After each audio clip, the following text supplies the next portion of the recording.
ఆయన తిరిగి వస్తారు. వికునాలకు అధిపతి, ఆరంభాలకు దేవుడు, కోట్లాది మందికి ప్రియమైన గణపతి.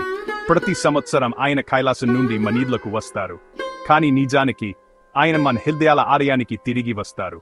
గణేష్ చతుర్థి కేవలం ఒక పండుగ కాదు. ఇది జపాన్ ఇంటికి తిరిగి రావడం, భక్తి మేలకొనడం, ధర్మం విజయం సాధించడం.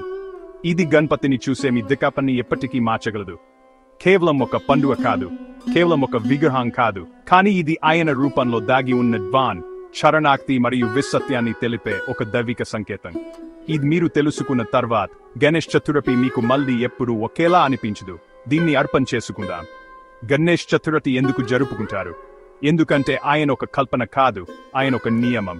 గందరగోళంలో స్పష్టత, అస్తవ్యస్తతలో క్రమం, శరణాక్తిలో బలం. గణపతి ధర్మానికి ఒక సంకేతం. ఆయనకు అందులో లోతైన పాయాలు దాగి ఉన్నాయి. చెవులు ఎక్కువగా వినండి, కళ్ళు పదునైన దృష్టి పెట్టండి, తొండం జీవితంలోని మలుపులకు అనుగుణంగా మారండి. జ్ఞానంతో కూడిన బలం, ప్రతి లక్షణం ఒక బోధన్. ఈ రోజు ఎందుకు భాద్రపద శుక్ల చతుర్థి? ఎందుకంటే వర్షాలు తగ్గి ఆకాశం తెరుచుకున్నప్పుడు, అలాగే గణపతి అద్కాన్పు మైతాలను తొలగించి హృదయాన్ని కొత్త ఆరంభానికి సిద్ధం చేస్తారు. మీరు గణపతిని ఇంటికి తెచ్చినప్పుడు ఇది కేవలం అలంకరణ కాదు, ఇది ఒక ఆరంభం. మట్టితో చేసిన విగ్రహం మట్టిలో కలిసిపోతుంది. ఇది రూపాలు నశించిన ఆతప నిలిచి ఉంటుందని మనకు గుర్తు చేస్తుంది. గణపతి బప్పా మోరియా. ఇది శబ్దం కాదు, ఇది నినాదం కాదు, ఇది స్వరంలో దాగి ఉన్న ప్రేమ. బప్పా ఈ తంత్రి, మోరియా శాశ్వత స్మృతి. భక్తితో హృదయాలను కదిలించే ఒక జపం.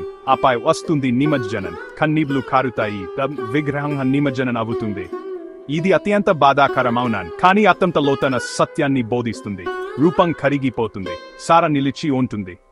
దైవం ఎప్పుడు బయట లేదు, అది ఎప్పుడూ లోపలే ఉంది. ఒక దంతం ఎందుకు అంత? ఎందుకంటే ఆయన మహాభారతం రాయడానికి తన రెండో దంతాన్ని విరిచారు. ధర్మం కోసం త్యాగం. ఇది ఒక విషయాన్ని గుర్తు చేస్తుంది. జనానం కూడబెట్టుకోవడం కాదు, అది ఇవ్వడం.